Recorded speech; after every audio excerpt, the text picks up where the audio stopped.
Hello everyone, and welcome to our first ever live Q&A for the MX Creative Console. Thanks for joining. I'm Valeria, Product Marketing Manager for MX, and I'm also part of the Logitech team that developed and designed the console and the software behind it.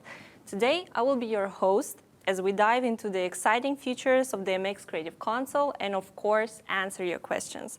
With me today, I'm joined by Niels, a professional photographer who helped us refine this product from a creator's perspective. And Niels will share some of the tips and tricks, his experiences, and of course, the live demo.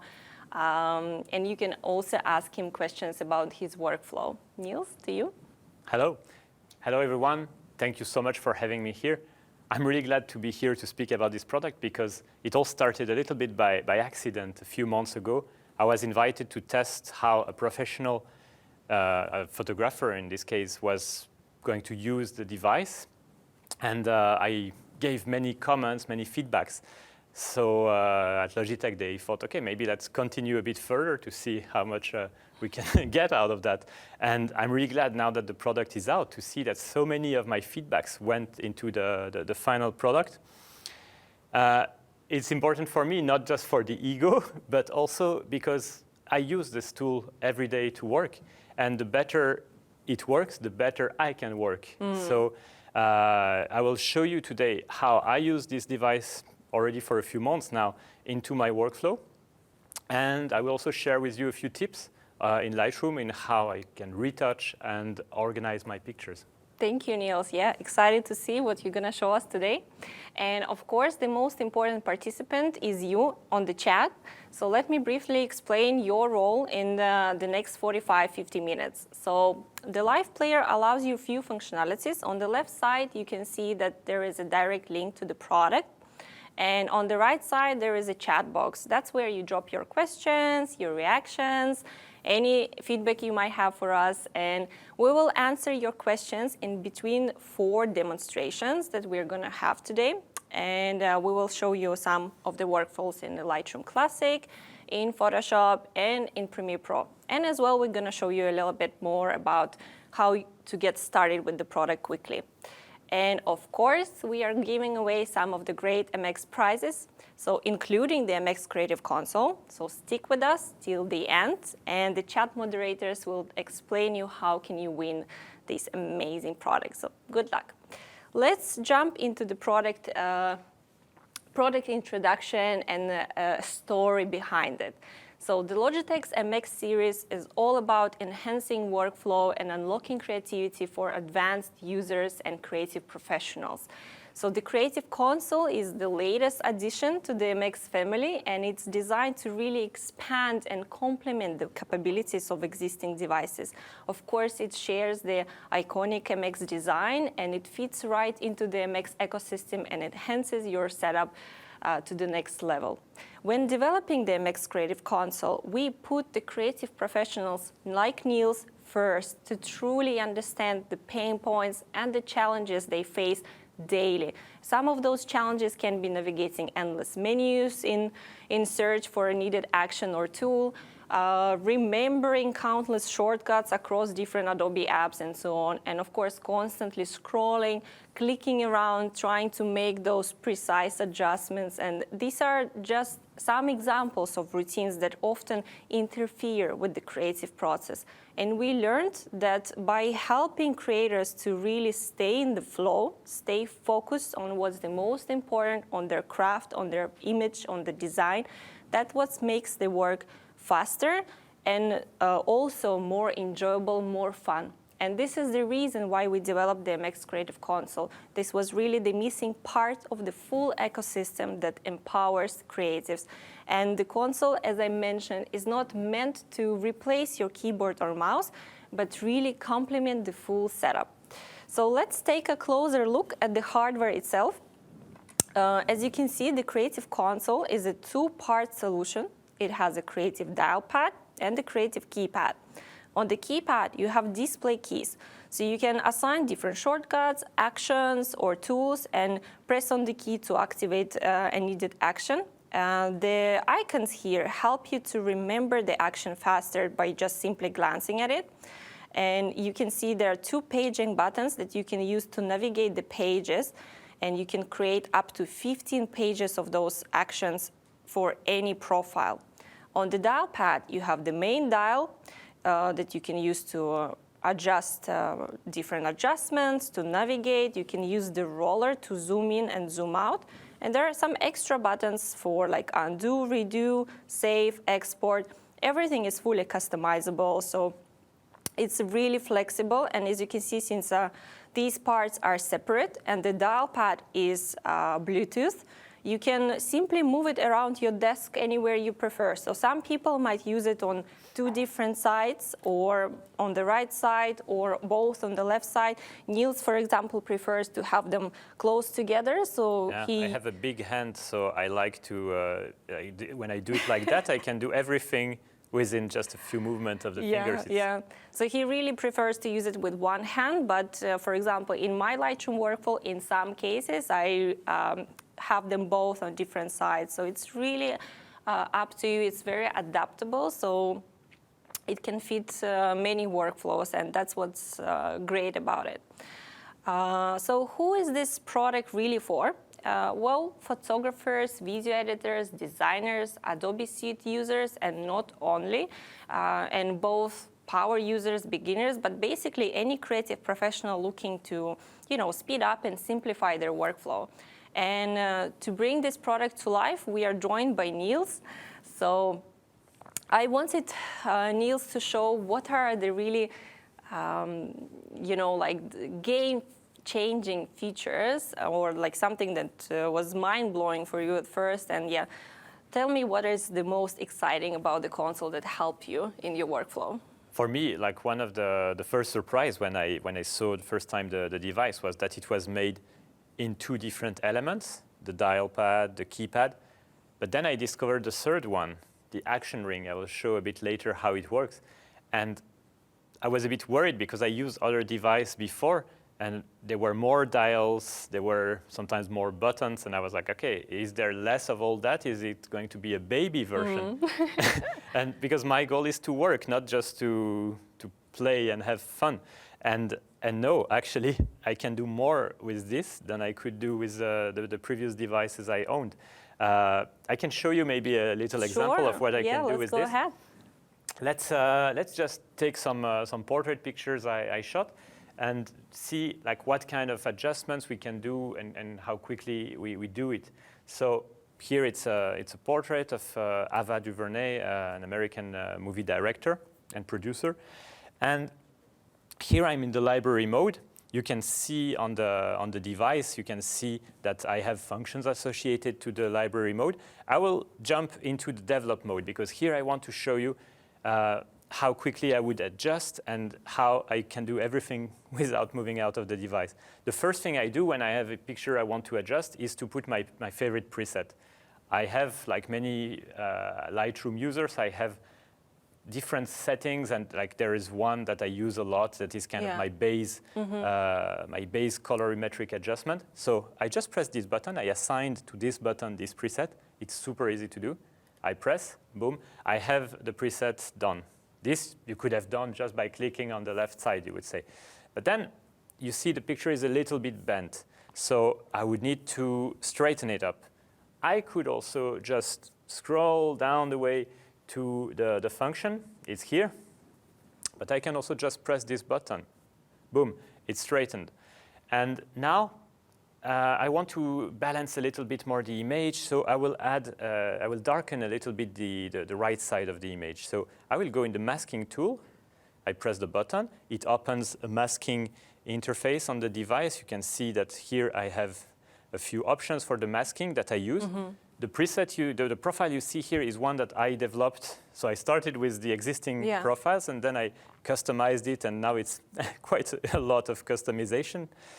So in this case, I will just add a linear gradient, and I will draw it here. And that's when comes into play the action ring I mentioned. I press into this button on the device, here on the side, and on my screen you can see this wheel that appears with different functions. And what is amazing is that you just highlight, you don't have to click or anything, you just over the function you want. In this case, I want to change the exposure, and you turn the wheel, and it's so smooth. Like I just, it's continuous. There's no clicking or anything. It's just like, woo, very, very gently moving. And I think it's a bit too cold. So let's make it warmer. So I highlight the temperature, and I turn it, voila, clockwise. And it's getting a little bit warmer. I don't know if you see that on the live. And I can escape this. I can adjust my gradient. And I can escape this setting. And now we have already one adjustment. Let's imagine now I want to send it on an Instagram story. So I would need to crop it 16:9. So I click on the device, I click the crop button, boom. And here I preset some image ratio that I like. So I take 16:9, boom. And it's done. On the other page, I can adjust the placement. I love doing it with these arrows. I think it's super fun. Satisfying click. Yeah, and then I want to maybe make it a little bit tighter. So here I click crop size, and you see there is this round, which shows that it's connected to the dial. So I turn, and boom, tack. I make it closer so I can remove the frame on the edge. And I would just do a little arrangement like that, maybe. Okay, I think like that we're good. Okay. Now, I will make it a little bit higher so the lamp is fully into this. I prefer that. Now, I did this adjustment. You saw it was super quick. What about copying all that? So I copy all the adjustments I just did. I go to the next image, and I paste it. Paste. Boom. Boom. So, of course, Amazing. I would just need to adjust the cropping position a bit. Let's do it like that. I really like how you go into the crop and it pops up with completely new actions for the keypad. Yeah. So you have like a secondary level and it's smart. Yeah, there are these sub-modes in the Logi app. It's super easy to organize, and for me, it's a bit like a Swiss Army knife. You have all the tools you want at the right place, and it allows me to do like cropping-related functions are in the crop folder. When I'm in the editing mode, when I need to put stars, color labels and stuff, I don't need to do all that in the develop mode. Yeah. So everything is kind of segmented. So like all these buttons, really, you get the best out of them. Yeah, definitely. No, it's really good. Thank you for showing, and excited to see what else you're going to show us today. So I'm sure this triggered some of the questions. Let's have a look at the sum of the questions we have here. So the first one, will there be any native support for DaVinci Resolve coming out in an update? So we are actually going to add a custom shortcut-based profile for DaVinci Resolve, and you can already now create a profile for pretty much any app. So any application that uses keyboard shortcuts, you can create an app for.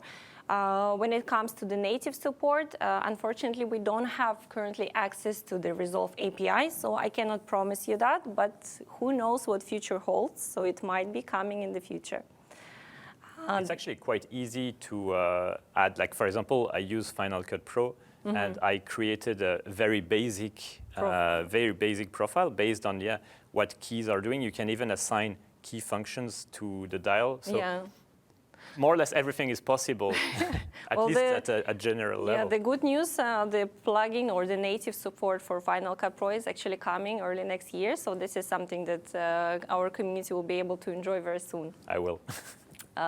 So let's take the next question from Steve. Why keypad is wired and dial pad is not? Well, that's a good question. It's actually been one of the frequently asked questions from our community. The keypad is USB-C wired because it uses display keys, and actually they consume quite a bit of power, and to make it wireless would have required very often recharging. Plus, we also wanted to ensure very instant feedback and input on the display keys.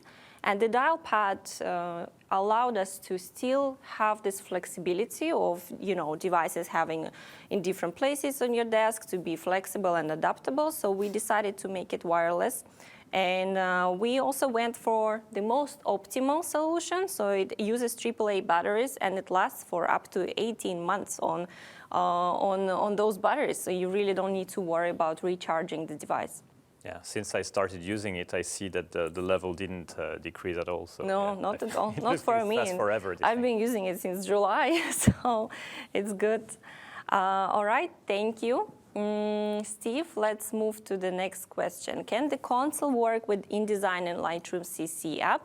Well, it's a similar question regarding the first Resolve application. You can create a profile if it uses shortcuts.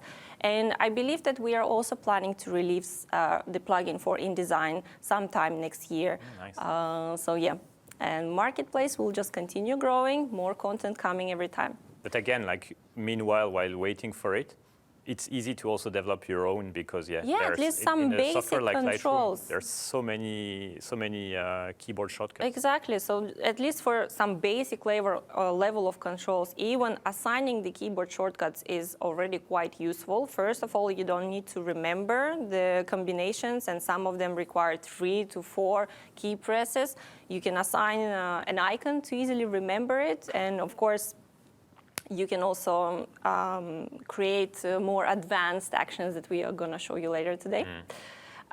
So the next thing that I wanted to show you is how to get started with the device.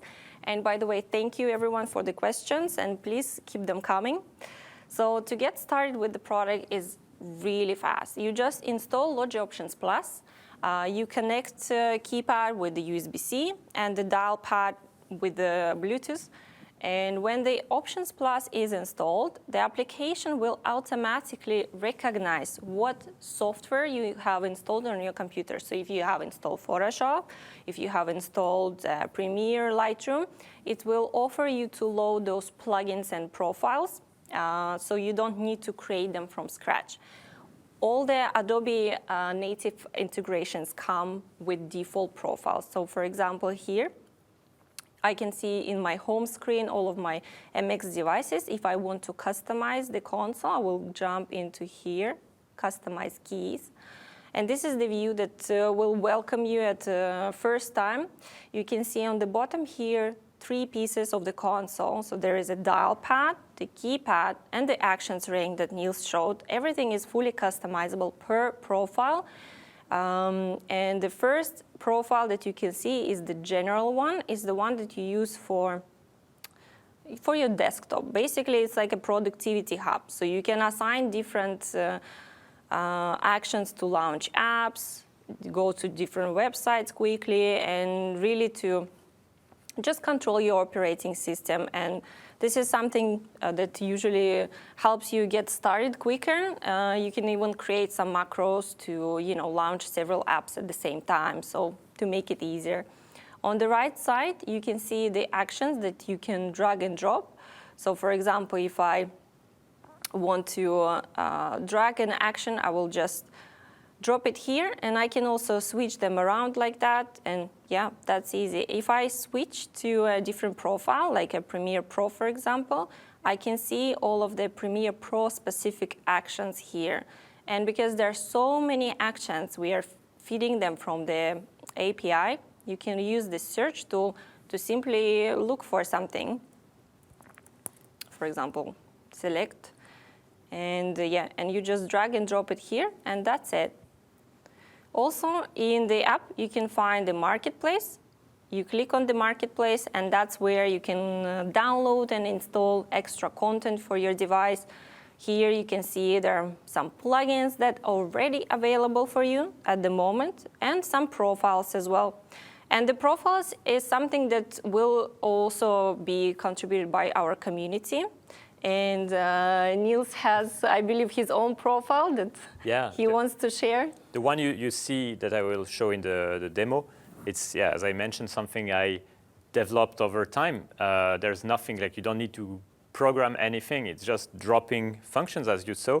You can customize the icons and everything. So I created this, this custom profile for my own workflow in Lightroom. I'm going to explain to you how it works. And it will be available in the marketplace. If it's not already the case, it's just a matter of days. Amazing. So, and it's for free. No, this is really, really good. And also, of course, if any of you from the community have created something that you feel would be really great to share with other users, you can just ping us and we'll be happy to put it on the marketplace. And of course, in the future, we want to make this mechanic even easier for the community to make contributions and share their content.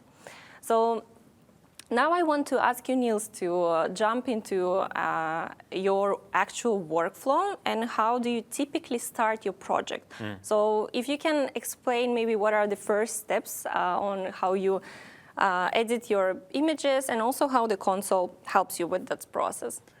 Yeah, so for me, one of the challenge I wanted to pose to the console when I got it first was to see if I could use it for all the different aspects of my workflow, because I don't only retouch picture. One of the things that takes me most of the time is how to select the images, because you come back from a reportage or a photo shoot and you have hundreds or thousands of pictures, and how you can skip through them, put ratings, put color labels, et cetera, et cetera. And I wanted to see how this interface with these three different elements would help me doing it. So let's start here with a selection of images that just like come straight from the memory card. There's no color adjustment, no rating, nothing. What I would do is that I would just check the image. So I assigned, for example, this button to alternate between the grid and the zoomed view.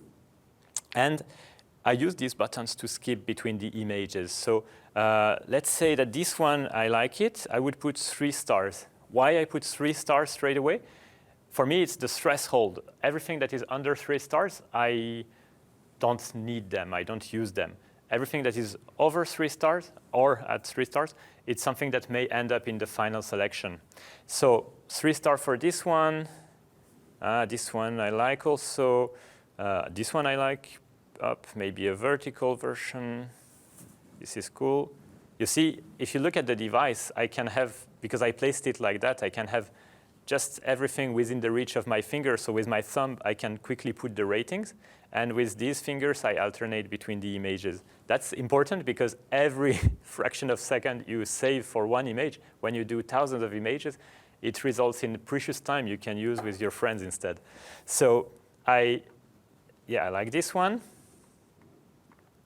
Maybe this. I like this. Ooh, this one is even better. OK, so now I can go back to the grid. And I have some stars for my images. It's all 3 star or nothing. Now I want to refine the selection. So I go here, and I can filter 3 stars and more.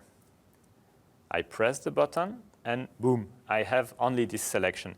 And then comes my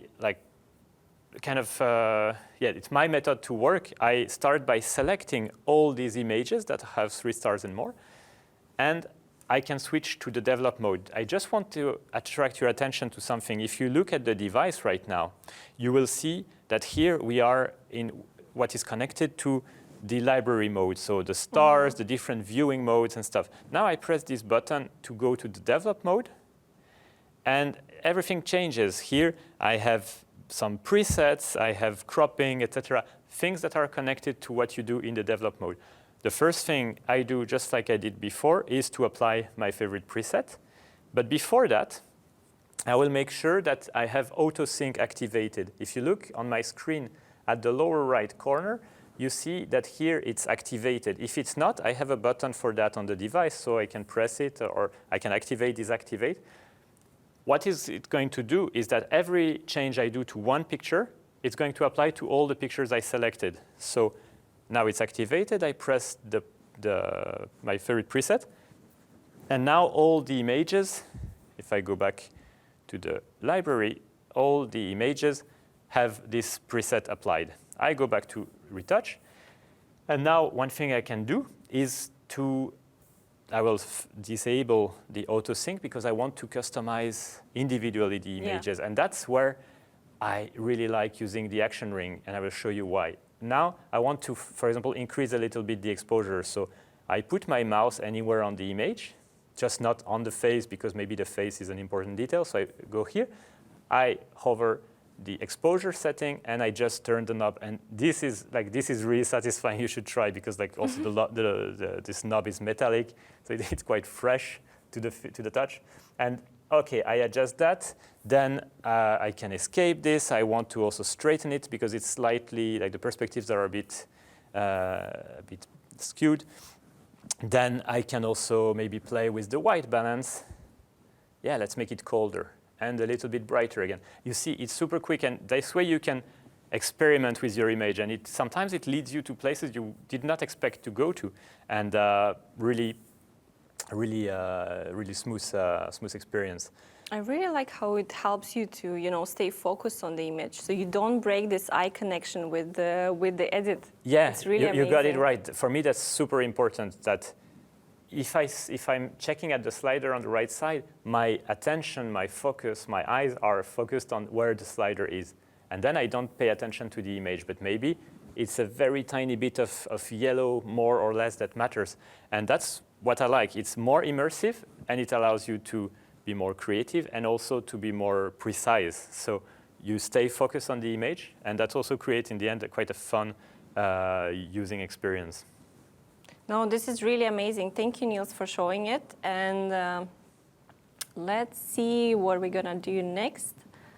So we have one more question. Niels, would you like to share how this product actually helped you to, get started? How easy and quick was it to get started with the product? It's fun, because when I arrived in this in the Logitech lab, I thought, okay, what am I going to do with only one knob and stuff? And actually, you just look at the device, and if you look at the device right now, you see that the icons, they have these little text, and they show precisely what they do. Crop, you can see the icon, you can see the text, and so I would say just like a matter of minutes, maybe 5-10 minutes max, and you understand that just by pressing button, you can do what you need to do. And then, when I took it at home, I started with the existing default profile, which is already quite functional. You can do many things with that. But then, every day I was like, maybe I need to add this function or to have this one. And I started customizing slowly, bit by bit, this profile. And that's what led us to this result we have now, and that I'm going to share with you. And this is just like how over the time you just make the device yours. And in my case, I didn't even want to give it back at the end of the beta version, because it was so, it really became part of my workflow. It's customized, like the way I put, why do I have these 2-star and 4-star here in develop mode? It's because it's connected to the way I work. Now, for example, let's say that I want to remove this image, boom, 2 stars, and it's out of the selection. Yeah. No, this is amazing. And I actually wanted to see a little bit more advanced workflow that you have. So maybe you can show some of the more actions that you use into actually fine-tuning and doing a little bit more advanced demo. Yeah, sure. I can show you how.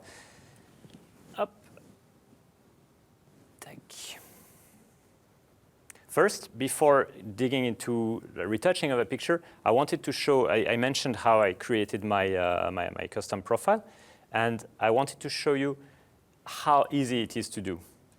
So when you open the Logi option app, here I just put some placeholder.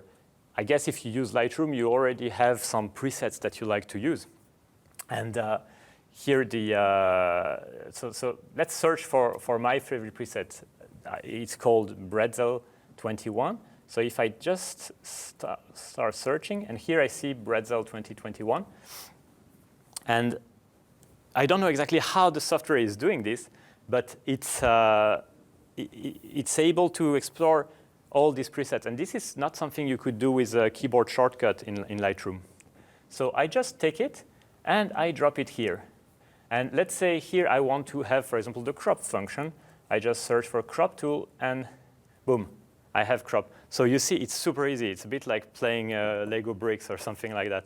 And no coding is needed. You just drop the function.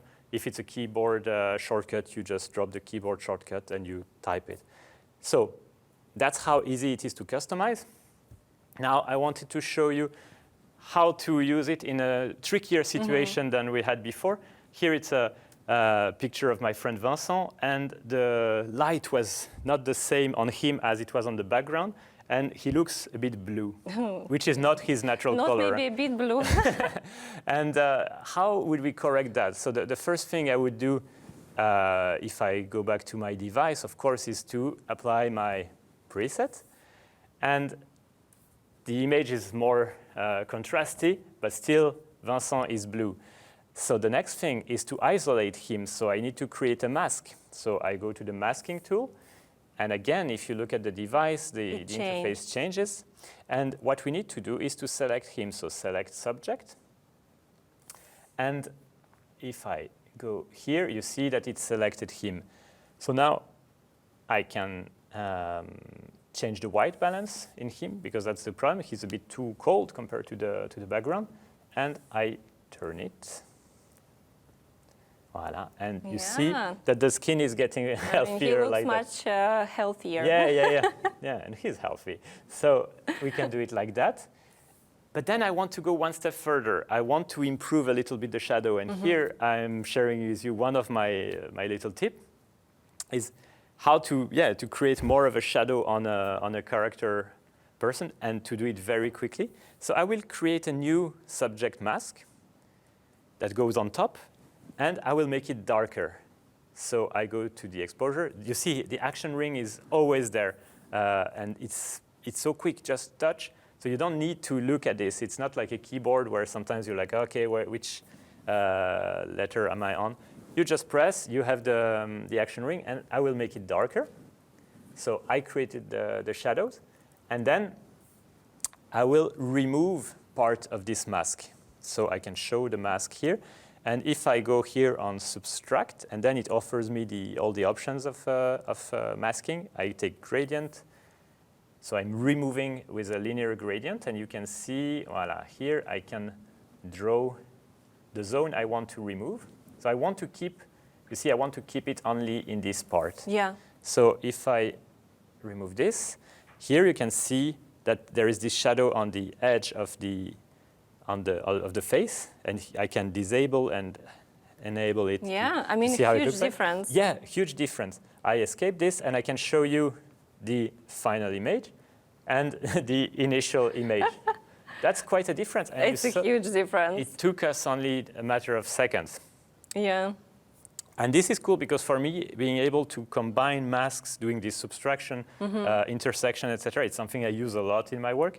And being able to do all that from the device with just one hand, again, I could do it differently. I could just type like all the shortcuts, but you don't always remember all of them. Or I can dig into the menu. But if I want to stay focused on the image and also to be quicker, for me, it works really nice like that.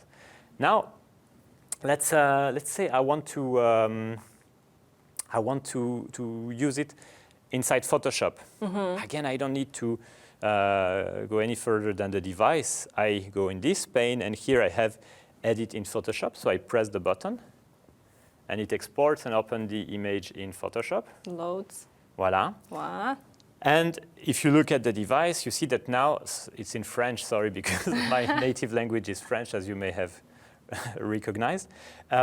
So here I have a profile made for Photoshop. And it's, again, one that I custom built with the features I use. I don't use Photoshop a lot, but sometimes you need it.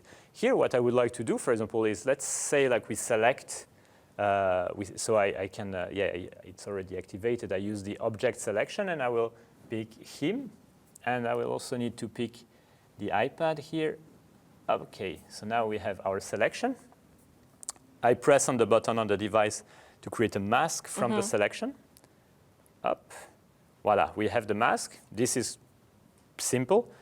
And I wanted to show you something quite fun. With the device, you can assign one function to the button, but you can also assign multiple functions. And it's called a macro. You can, there are two things. There is the toggle and the macro, but the macro is really cool because you can create a sequence of action. And in a software like Photoshop, often you have to do like create a layer, assign some parameter to this layer, maybe change the opacity or something. Then you can set all these actions inside the macro button.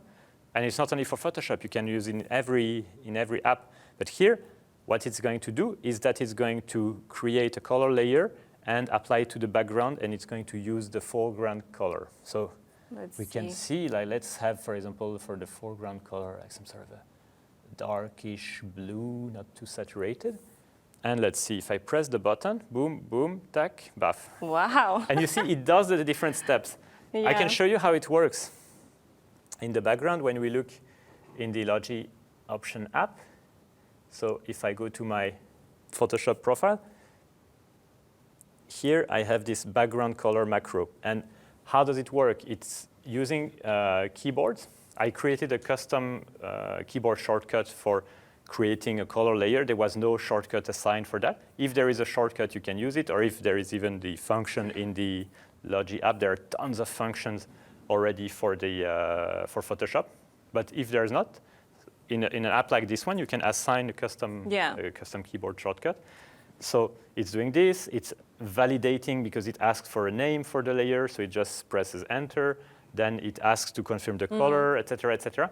So you just do this sequence of shortcuts you need, and you have it, and it goes very quickly. Thank you so much, Niels. No, this is really impressive, and I like how you showed the example with the macro, and I think this is just one example, and you can get really creative and understand what are the steps in your workflow that you can optimize and put it in a custom action like this one, for example. So let's jump into some questions we have selected, and there is actually one that you can show, Niels. There is cool. one question about the Photoshop. So I'm not seeing a way to configure the dial to adjust the brush size in Photoshop. So let's maybe show one of those like folder. Yeah. It's fun because I didn't find it also at first, and you showed me this really cool feature called the brush folder. So let's go, for example, like if I'm here, if you look at the device here, I have this thing called brush folder. And when you press on it, it goes in the brush mode, but it does more than that. Here it opened what is called a folder where you have sub-level type of settings. And here you can adjust the size, the hardness, the opacity, the flow, like so many parameters. So let's change the size. So when I press the button, you see there is this round design, which indicates that it's connected to the dial. It's super, I think it's super simple to understand. Like it's pressed, the dial does something else. Or nothing sometimes.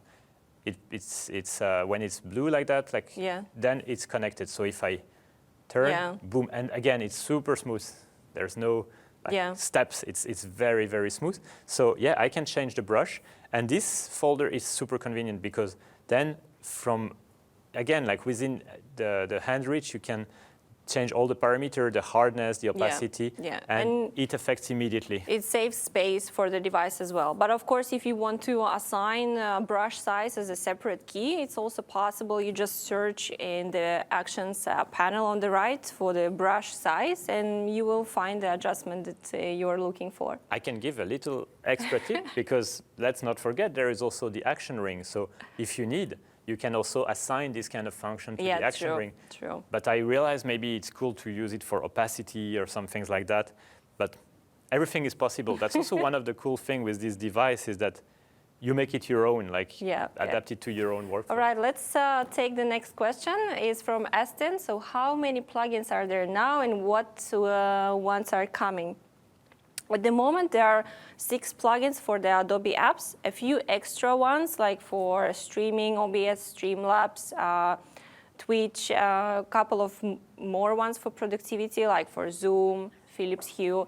But again, this number will just continue growing. And because we invite third-party developers to contribute those plugins to the marketplace, I cannot tell you the exact number. It might grow actually really fast, and with every software update, we might feed you new content out there. For our hero plugins, the next one I think in plans is Final Cut Pro.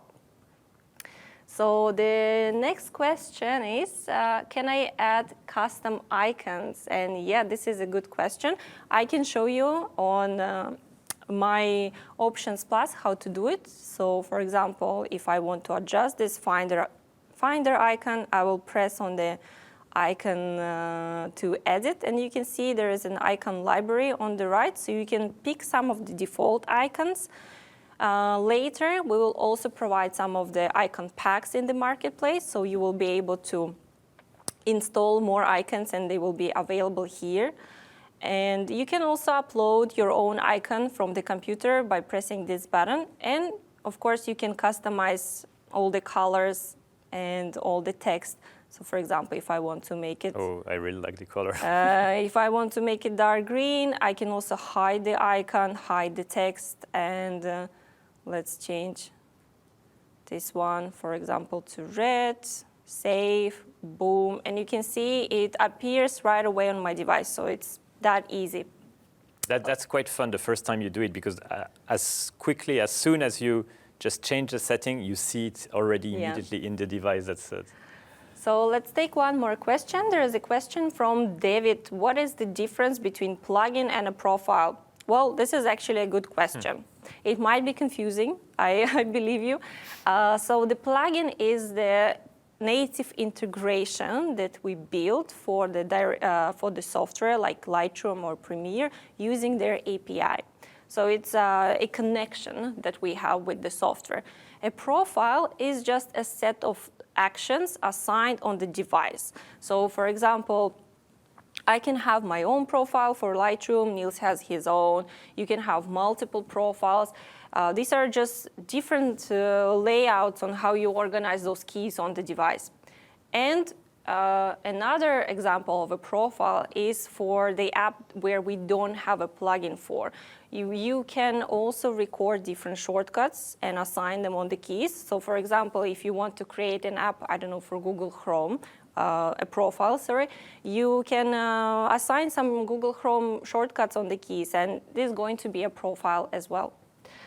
All right, so we can move forward to the next part, and the next part is actually going to be a Premiere Pro. I will show you some of the key features, some of the functionalities that you can do in Premiere. For example, here on my screen, if I switch to the Premiere Pro, you can see that my device switched to the Premiere Pro profile automatically. I can use the dial to scrub the timeline, very smooth. I can use the roller to zoom in and zoom out. And on my keypad, I have some frequently used actions. For example, add edit, ripple delete, full screen, save, import, marking, mark out, and quick export. And for example, if I move on my timeline, I can add edits like that. I can also undo, redo with these buttons. I have play, stop, toggle here, and the actions here, actions ring on this key. Also, something that you can do is, for example, color label your clips. So if you use some color labels, you can use it here, very quick and nice. And also, if you use, for example, different customized workspaces within Premiere Pro, you can use these buttons to navigate those workspaces. If I jump to Assembly, Editing, Color, and in the Color workspace, of course, I can color grade my footage. What I have here is the Input LUT button. It's something that helps you to jump through the LUTs. And if I want to color grade my clip, I can activate the Actions ring, navigate, and adjust the sliders, as you can see. Just like in Lightroom. Just like in Lightroom. It's very smooth, very fast. And for example, also another cool feature is, I think Niels mentioned it, but you can activate the actions for the dial using the keys as well. Here, for example, I have different adjustments, so I can quickly jump through those adjustments just using the keypad. And what's also cool, because I don't need to use the color lumetri panel at all, I can go into the full screen. And for example, if I navigate somewhere here, oh, wow. I can use the keypad to color grade my footage in full screen. And this is really amazing. This is something that you cannot achieve without the console. And for example, if you don't want to go into the full screen, but you are, let's say, in your editing workspace. You are in the editing workspace, but you still want to color grade. So this is still possible, and you don't need to have the lumetri open. Another cool thing I wanted to show you is something that you can adjust is for the crop. For example, I can scale my clip. I can also crop it from different sides. I can also add the edge feather. Now, this is a really nice, precise, and easy way to interact with your footage. And the last thing to mention here is also another macro example. I have created this button to slow my clip to 50%. So I have my clip selected. I press on this key, boom, and my clip is slowed to 50%. It's very easy. I can show you in the software how the key looks like. Let me go It's here. fun how when you do this macro, you see it's what always is going so on, cool. but it's so quick that you see something is happening. Yeah, it's always so cool. You can see it just consists of 3 actions. So the first one is speed duration to open the actual panel. The next one is paste text. So I paste 50 for 50%. You can paste, of course, any other number. And the last one is the key for the return. So I save and exit the menu. But yeah, that's pretty much it for Premiere Pro. And I think these are the main features or the use cases for Premiere, but it's not limited only there. And you can assign more and more actions. So let's look some of the questions. We have a question from Steve. Are there any actions with double click or hold on the keypad? This is a good question. So you do have possibility to assign some keyboard modifiers that allow you a hold press, but there is no possibility to assign a second level of customization for the double click or hold per button. Alternatively, there is a thing that's called multi-toggle. So it allows you to stack up to 5 actions per one button. It's actually really a great way to save space on the keypad as well and to quickly toggle through some of the actions that might be, I don't know, similar to each other. In Lightroom, I use that, for example, to toggle between the different view modes. Yeah. I have one with the like I press once I'm in survey, another time I'm in compare, another time I'm in grid mode, or just 2 modes. It can be to activate, disactivate something. It's pretty useful. You don't necessarily need to put 5 steps. Yeah. No, and in my case, I actually toggle through some of the presets with one button in Lightroom as well. So yeah, there are some ideas that you can explore. So let's move to the next question. Are there plans to have a deeper integration with Final Cut Pro and Logic? Yeah, well, as I mentioned, Final Cut Pro plugin is actually coming early next year. And I believe the Logic profile is also something that we are planning to add to the marketplace. And of course, if some of our community users have created the Logic profile, we are happy to share it. And one more question for today. Can you use the console with other MX products at the same time? I mean, yes, of course. It's part of the ecosystem, and as you use the same software Options Plus to customize all of your devices, it's really nice and easy that you can all have access to your MX products in one software. So I think we are running quite low on time.